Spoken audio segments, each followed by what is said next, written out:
তা কি করবো বলো তো, এমন একটা ঝামেলার মধ্যে পড়ে গেছি না, বেরোতেই পারছি না, কিন্তু আমি বেরোবই। হ্যাঁ, আমি মরে গেলে। এই তুমি এরকম অলক্ষণের কথা আর মুখে আনবে না বলে দিলাম। কিন্তু আমার তো বেঁচে থাকতে ইচ্ছে করছে না, তো মরে যাওয়া উচিত আমার মনে হচ্ছে। এই জীবনের কি মানে বলো? বাবা, তা আমি যখন এখানে তোমার সাথে থাকতাম তখন তো এই কথাগুলো তুমি বলতে না। থাকলে তো বুঝতে পারি না। জানো তো, আমার সাথেও না এমনটাই হয়। আমি যখন এখানে ছিলাম না তখন বুঝতেই পারতাম না, এখন দূরে চলে গেছি তো এখন বুঝতে পারি। এখন মাঝে মাঝে আমি ভাবি যে তোমার সাথে আমি কেন এরকম ঝগড়া করেছিলাম, তোমার ব্যাপারে হাজারটা বাজে কথা ড্যাডিকে কেন বলেছি আমি, এখন সেগুলো মনে হয়। আসলে এত বড় ঝামেলা হয়ে গেছে, মানে ড্যাডির মাথাটা এত বিগড়ে গেছে, আমি কি করে যে ড্যাডির মনটা মাথাটা ঘোরাবো আমি সেটা কিছুতেই বুঝতে পারছি না। তুমি একটা কোনো প্ল্যান দাও না প্লিজ। শোনো, এটা নিয়ে না আলোচনা করতে হবে, এর মধ্যেই আমরা একদিন বসবো এটা নিয়ে। তো কোথায় বসবো? আমরা একটা কাজ করতে পারি তো, আমরা তো একটা লং ড্রাইভে যেতে পারি। তাই? হ্যাঁ। কবে? 2-1 দিনের মধ্যে একটা গাড়ি ভাড়া করে নেবো, চলে যাবো, কেমন হবে? তুমি কি ভালো হয়ে গেছো? হ্যাঁ, মানে এরকম তো তুমি আগে যেতে না। না, যেতাম না, এখন মনে হচ্ছে যাই। বলতে একটু লজ্জাও করছে। বলো না। দেখো জীবনটা কি অদ্ভুত। যখন একসাথে ছিলাম তখন ভাবিনি যে এরকম আনন্দ করব, মজা করব, শুধু ঝগড়া আর ঝগড়া। এখন যখন তুমি আমার সাথে থাকছো না তখন আমি রিয়েলাইজ করছি যে জীবনটা এইভাবে কেউ নষ্ট করে। মজা করব, আনন্দ করব, কিন্তু আমার কাছে এখন আর কোনো উপায় নেই। এখন তুমি ওই বাড়ি চলে গেছো, আমি জানি না তুমি আবার ফিরতে পারবে কিনা, আমরা কোনোদিন আবার একসাথে থাকতে পারবো কিনা। এখন অ্যাজ ইফ আমরা দুজন মানুষ নদীর দুটো প্রান্তে দাঁড়িয়ে আছি, এপারে আমি, ওপারে তুমি, মাঝখান দিয়ে নদী বয়ে চলেছে। যাই হোক, এই সমস্ত গম্ভীর কথা বাদ দাও। তাই বলছি, আমি ঠিক করেছি যে আমাদের হাতে যতটা সময় আছে আমরা এনজয় করব, আনন্দ করব। বাবা, কি তুমি তো ভালো হয়ে গেলে কি করে সেটাই ভাবছি। আমিও ভাবছি। I love you. I love you too. I love you. I love you too.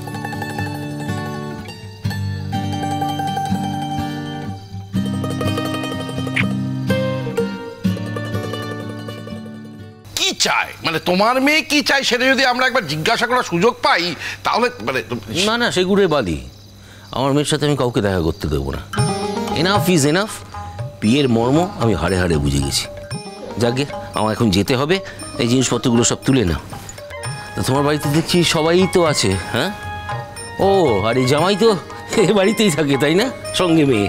হ্যাঁ মানে না না, আমি বলছিলাম তুমি তো এ বাড়িতেই থাকো, মানে ঘর জামাই আর কি। আপনি এভাবে বললেন আঙ্কেল, কিরকম বদলে গেছেন। আমি এখানেই থাকি, আমি ঘর জামাই, আমি তো বাড়ি যাই। বলো না। যাই। তুমি ঘর জামাই থাকো আর যাই থাকো, তাতে আমার কি আসে যায়? ঘর জামাইটা যেমন মাঝে মাঝে গিয়ে বাবা মার সঙ্গে দেখা করে আসে, তুমিও তো তাই করো। Anyway, that is not my look out. আচ্ছা, এখানে তো সবাইকে দেখছি। কমলেশ্বর, কমলেশ্বরের বউ, ভজনদার বউ। কি ব্যাপার বলুন তো কৌশিক বাবু, আপনি আমাদের মাথা গুনছেন কেন? মানে কি করতে চাইছেন আপনি? কি আবার করবো, হাতে মাথা কাটবো না সেই ইচ্ছে নেই। কিছুই তো হয়ে যাচ্ছে না। বল যেরকম বদলে ফেললে না, বাপ রে বাপ, আমাদের তো ভাবতেই কিরকম লাগে এখন। এই তোমাকে চিনতাম আমরা। হ্যাঁ, ওই যে বলেছি মানুষটা আমি সাচ্চা, একদম এক কথার মানুষ। আমি যখন ঠিক করেছিলাম আমি বিয়ে দেবো, আমি বিয়ে দিয়েছি। এখন আমি ঠিক করছি যে গুনগুন এই বাড়িতে আর কখনো থাকবে না, থাকবে না। থামো তুমি, বাড়ি বয়ে এসছি বলে অত গড়াচড়িও না। আমি কোনো স্বার্থ নিয়ে এখানে আসিনি, তোমার জিনিসপত্রই ফেরত দিতে এসেছিলাম। কাকাবাবু, ও কাকাবাবু, বলছি কি এইসব মিটিয়ে নিন না। হ্যাঁ, এতটা কঠিন আপনি হয়ে যাবেন না। মানে দেখুন, সবই তো হয়েছে আমার এই বউয়ের জন্য। আমি আমার বউয়ের হয়ে আপনার কাছে হাত জোর করে ক্ষমা চাইছি। দেখুন, এই দেখুন। ও কাকাবাবু, এই দেখুন, এই দেখুন, আমি হাতে হাতে পায়ে ধরে আমি ক্ষমা চাইছি কাকাবাবু। আপনার মেয়েকে আপনি আমাদের বাড়িতে ফিরিয়ে দিন। না না, গুনগুন আর আসবে না এখানে। না না কাকাবাবু, গুনগুন কিন্তু আসবে না। আমি বলছি আসবে না, তুমি বলছো আসবে। না, আমি চ্যালেঞ্জ করছি কাকাবাবু, গুনগুন আসবে। তুমি কি করে জানলে? তোমার সঙ্গে দেখা করেছিল? ফোন করেছিল? আমি সব ফোনের লাইন কেটে দেবো। না না না, ফোন টোন তো কিছু করেনি কেউ। ফোনের লাইন না হয় কেটে দিলেন, কিন্তু আমাদের যদি সত্যি ফোন করার ইচ্ছে থাকে তাহলে আমরা কি মোবাইলে ফোন করতে পারবো না? আমি আমার মেয়েকে বলে দেবো যে মোবাইলে তোমাদের সমস্ত নাম্বার ব্লক করে দেয় যেন। এই বাড়ির সাথে আমি কোনো সম্পর্ক রাখবো না। সবাইকে দেখছি, সেই রত্নটিকে দেখতে পাচ্ছি না কেন? সে কোথায়? রত্ন মানে? রত্ন? রত্নটাকে বুঝতে পারছো না? বাবিনের কথা বলছে, বাবিনের কথা। বললো কথা সবার মাঝে, যার কথা তার গায়ে বাজে। ঠিক যার গায়ে লাগার কথা ঠিক তার গায়েই লেগেছে। কৌশিক, ও তো রত্নই, ও সত্যিই রত্ন। কোনো সন্দেহ আছে নাকি তাতে? হ্যাঁ না, সবার সন্দেহ থাকলেও আমার কোনো সন্দেহ নেই। তার সেই রত্নটি কোথায়? বাড়ি ফিরেছে? না না, ফিরবে না কেন? ফিরেছে, ফিরেছে তো।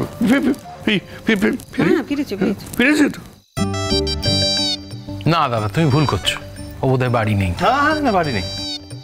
আর কি বলছো কি? আরে বাবা, এতক্ষণ তো তোমাদের সঙ্গে এসব কথাটা তো বলছিল। কি বলছো কি? বাবিন তো বাড়িতেই আছে। তুমি ভুল করছো বড় বৌদি। বাবিন বাড়ি নেই। বাড়ি নেই? বাড়ি নেই।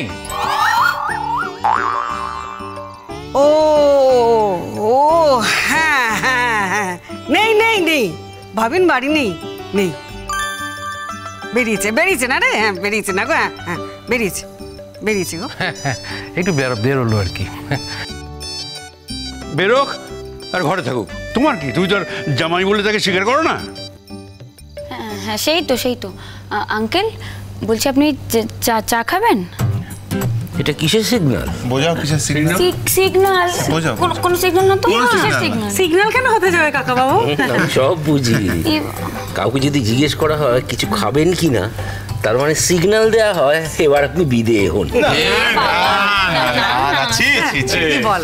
ঠিক আছে, ফালতু কথা বলে লাভ নেই। আমি একটু উপরে যাচ্ছি আপনার রত্নের কাছে।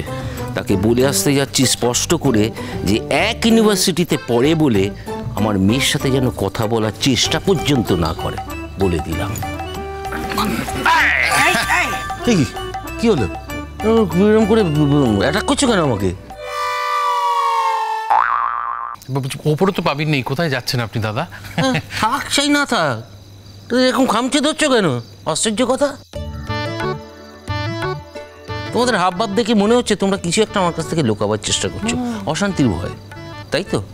তোমাদের ঘরের ছেলে ঘরেই আছে, তোমরা আমাকে লুকোচ্ছ। আর অশান্তি আমি কিচ্ছু করবো না।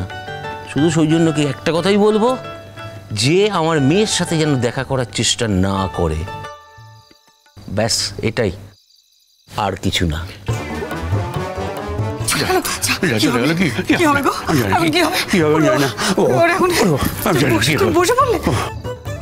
এবার কি হবে দাদা? আমি এসব কিছু জানি না, আমাকে এসবের মধ্যে একদম জড়াবে না। তুমি জড়াবে না মানে তুমি দায়িত্বটা এড়িয়ে যাচ্ছ? এটা তুমি করতে পারো না? আরে বাবা, এখানে দাঁড়িয়ে থাকলে হবে, ওপরে চলো। ছেলে মেয়ে দুটো কিরকম একা একা বাঘের মুখে ছেড়ে দিয়েছো, মায়া দয়া নেই।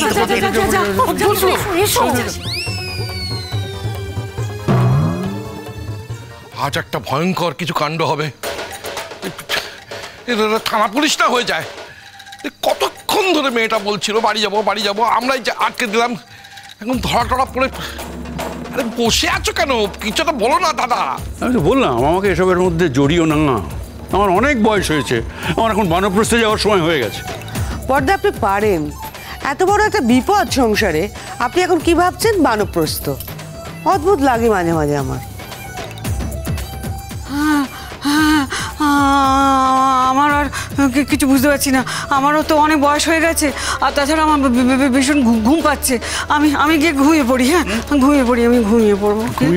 আমার ঘুম পেয়েছে, আমি ঘুমোতে যাচ্ছি। আমার ভালো কি গো বর্দি, হ্যাঁ তোমরা তো অদ্ভুত সত্যি। তুমিও যেমন বর্দাও তেমন। আমাদের এই বিপদের মধ্যিখানে ফেলে তোমরা এখন চলে যাবে। ছেড়ে দে বর্দা, কোথাও যাওয়া হবে না।